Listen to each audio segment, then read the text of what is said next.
Hey guys, welcome back to Old Guy Vibes. I'm standing outside right now because I wanted to show off my new hat. More on that in a minute.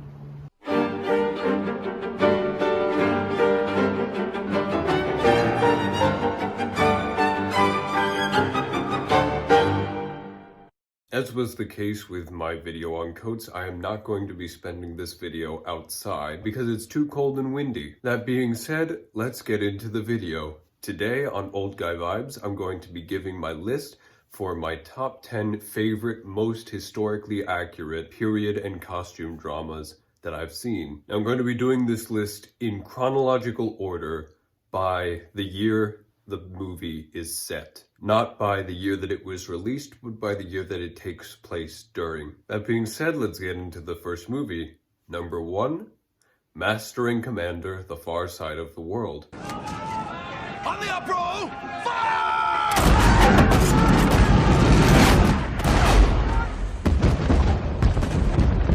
If you're into high seas, ship-to-ship battles on tall wooden ships fully rigged and sailing across the vast oceans and among the many Caribbean islands, then this is the movie for you. Now, it's not quite the sort of swashbuckling, ghost piratey sort of thing that Pirates of the Caribbean is. It's a much more realistic view of 18th and early 19th century naval combat. The movie is set in the Atlantic Ocean in 1805. Now, the premise of the movie, without giving too much away, an English frigate is commissioned by the king to follow and hunt down a French privateer ship who's harassing English whaling and merchant vessels. The orders of this ship, the HMS Surprise, are to follow the Acheron, which is a French privateer, as far as the coast of Brazil and hopefully hunt it down and prevent it from taking the war into the Pacific. The movie follows Captain Jack Aubrey as he exceeds his orders and follows the ship around Cape Horn,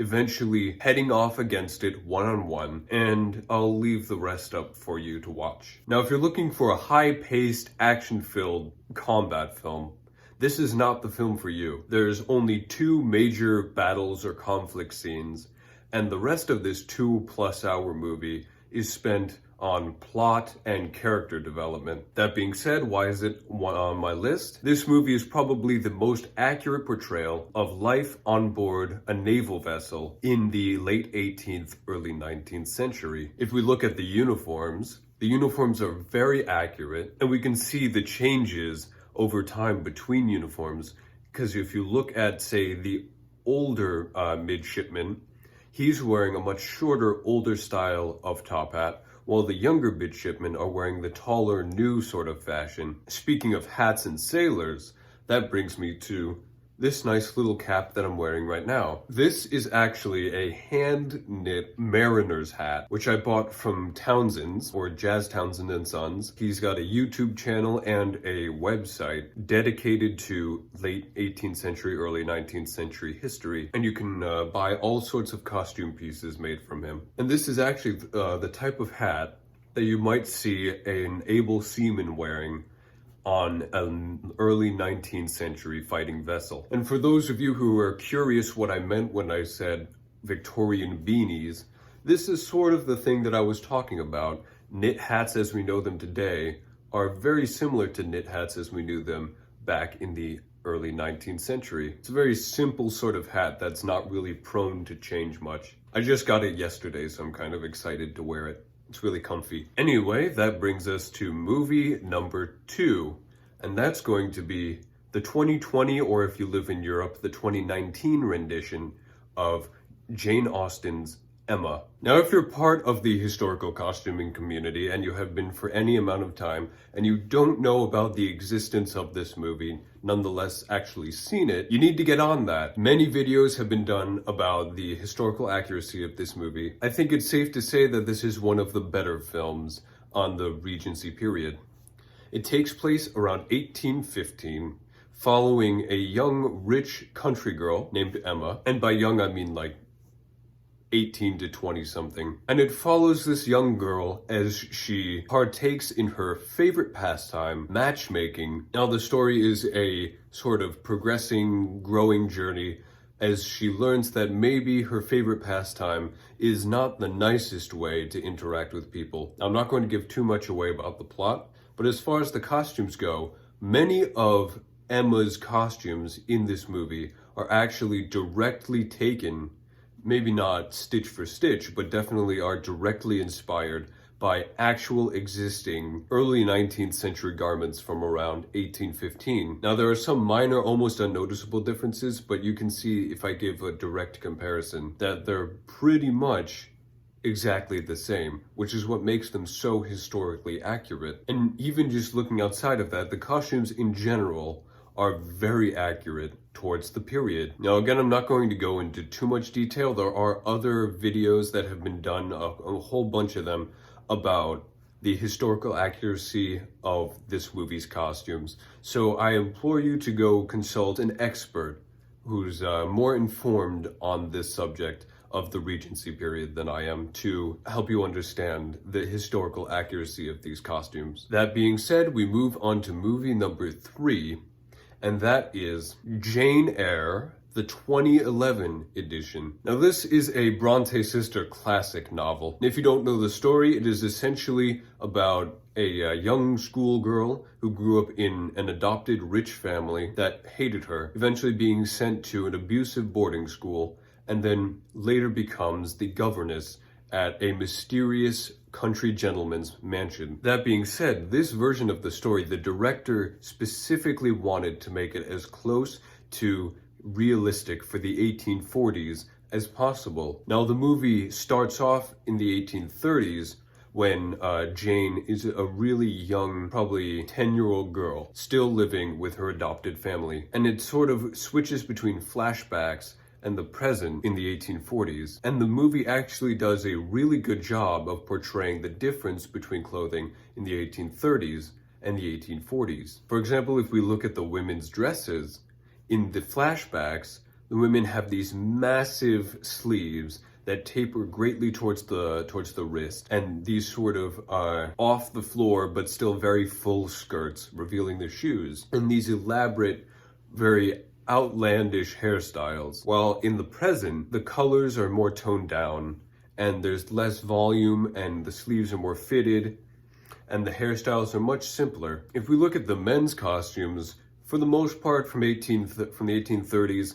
to the 1840s, there's not a huge amount of change. But one outfit that we can look at, if we look at Jane Eyre's cousin, John Reed, in the beginning of the film, which is the only portion of the film where we actually get to see him, he's wearing a very 1830s military-inspired outfit, where he has these pants that are a little bit fuller in the waist and the hips, that then taper into the ankle and strap around the bottom of the shoe. And he's wearing these ankle height shoes as opposed to more high top shoes or boots, which is a much more 1820s, 1830s style, as opposed to wearing ankle boots or stovepipe boots with strapless pants that we would see later. Now, again, I'm not going to go into too much detail because if I do, it'll be a 2-hour long video. But I implore you to go watch these movies yourself and really see what realistic costumes look like in realistic context. On that, we go to movie number 4, and that brings us to,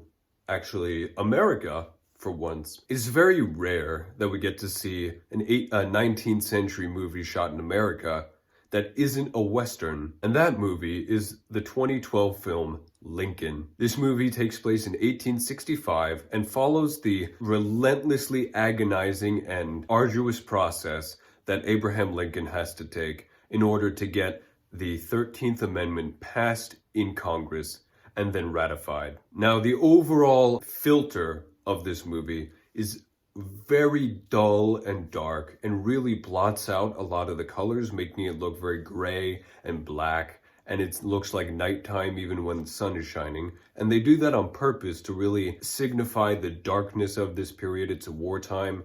It's a stressful period for Lincoln, and it's the industrial period, so there's a lot of black and a lot of soot and a lot of smoke. So the dark filter really does exaggerate this sort of darkness of the period. But if you're able to sort of get past that and really look at the costumes, we can see that it is almost perfectly accurate towards the 1860s. Now in America, there's not a huge amount of change between clothing in the 1840s, 50s, and 60s, but there is a little bit. Now, I'm not going to go too much into that, but in general, if we look at the hats, for example, most people, when they think of a top hat, they think of the 1880s, 1890s, 1900s top hat. But in the 1860s, that's not what top hats looked like. What they looked like was they were very tall, they had very high crowns, reaching up to 12 inches or more. They were either made of silk or they were made of furs, rabbit or beaver, and they tended to be sort of straighter crowns, not so curved, not as much of a flare at the top. And in the 1860s, they tended to have a flatter brim. There was still a bit of curve to the brim, but it tended to be a bit flatter, very much like the stereotypical top hat that we associate with Lincoln himself. The silhouette is also overall very accurate, but one of the coolest features that I've noticed about this film in regards to the frock coat is if you look at a lot of the frock coat's lapels, until the 1870s, 1880s, coats buttoned all the way up. And you'll notice that if you look at photographs of Abraham Lincoln and other gentlemen from that period, their frock coats have buttonholes going all the way up the bottom half of the lapel. And the reason for that is because, now I can't do it with my lapel, but if you were to sort of fold in the bottom half and fold over the other side, you would button it all the way up to your neck. And the collars were designed so that you could do this. And you might recognize this look from different fashion plates, photographs, art, any of that sort of stuff. And that's just how coats were constructed back then. If you look at the actual film's frock coats that Lincoln and some other characters wear, you can sometimes see these buttonholes cut all the way up the frock coat. And that's just something that people don't really think about, or they don't really notice at the time. And that's just one of my favorite details of this movie. Now that brings us to film number 5, which also takes place in America, but is, as I said, a Western. Now, Westerns are notorious for being historically inaccurate. There's a lot of sensationalizing and a lot of myths that Westerns tend to play towards. But this one is definitely not one of those films. That film being Hostiles, released in 2017 and starring Christian Bale. Now, the film takes place in 1892, and it's focusing on a U.S. Army officer who is stationed out west and commissioned to find stray Native Americans who have gone off their reservations or have attacked innocent people or committed some crime according to the United States, and to take them to camps and keep them locked up for whatever amount of time, however punishment works. That's not really the focus of the film, that's just his character. And he's sort of reaching the end of his career. At this point in his career, his superior officer tasks him with a commission or a mission or whatever you call it, to do something that he doesn't really want to do. And that is, he has to escort an old and dying Native American and his family back to his homeland so that he can be buried where his ancestors were buried. Now, the problem here is that this specific Native American is somebody who was his enemy in battle and brutally slaughtered a lot of his friends. So much of the story portrays the conflict and growing connection between these two enemies, starting from a place of hatred and ending with a place of respect. Now, the costumes in this film are pretty much impeccable. There's not a whole lot of civilian clothing in it. It's mostly US military uniforms and Native American thrown together mixed clothing between traditional Native garments and worn out American garments. But in general, the film gets the silhouettes really nicely. The uniforms look nice and heavy as they were to protect from the cold winds. The hats are not too shaped, they're nice and soft, which is how hats really were back in the West.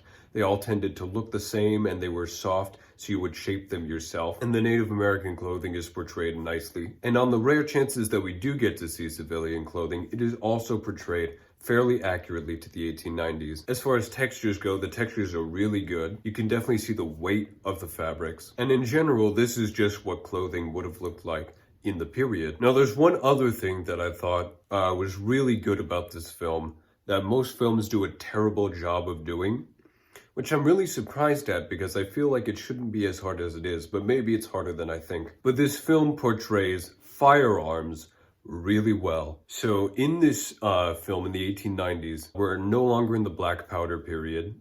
So firearms are much different at this point, much cleaner and more refined. But it's not really the functioning or the visuals that I'm really focusing on. Of course, they don't overplay the muzzle flare, and there's a lot more smoke and less flash than in most films, but we're not going to get into that. But if we look at the sound design for these firearms, it's actually very close to how you would expect firearms to sound in real life. Now, I'm guessing a lot of the people who follow me on here, a lot of you guys probably have not fired many firearms, if at all, and don't really have much interest in recreational shooting. But I can tell you now that this is sort of the closest I've really heard as to what guns would sound like in a film. Now, I've heard some video games that get it pretty close, but as far as films go, this is one of the closest I've seen. Now, in a lot of films, you hear guns make a flam or a badang or a pow or a pew or some sort of double sound or something like that. The machinery of the gun is really loud, and you can hear the bolt racking back and forth and all that kind of stuff. You can really hear the pull of the trigger and the clicking of the mechanisms. And all that sort of stuff doesn't really happen. One thing that a lot of people don't really realize about guns is that they don't make a bang, they don't make a thwomp, they don't make a pow, they don't make a pew. They make a pop sound. It's just one really loud, really low-pitched pop. Sort of like if you have an immense amount of energy packed really densely together, and then it just suddenly exploded, which is pretty much what happens. And the firearm sound design in this movie really portrays that sudden thudding popping sound that we really get from firearms. And if you want a comparison of what firearms really sounded like, here's a clip from the movie against a clip that I took of myself shooting a similar sort of weapon.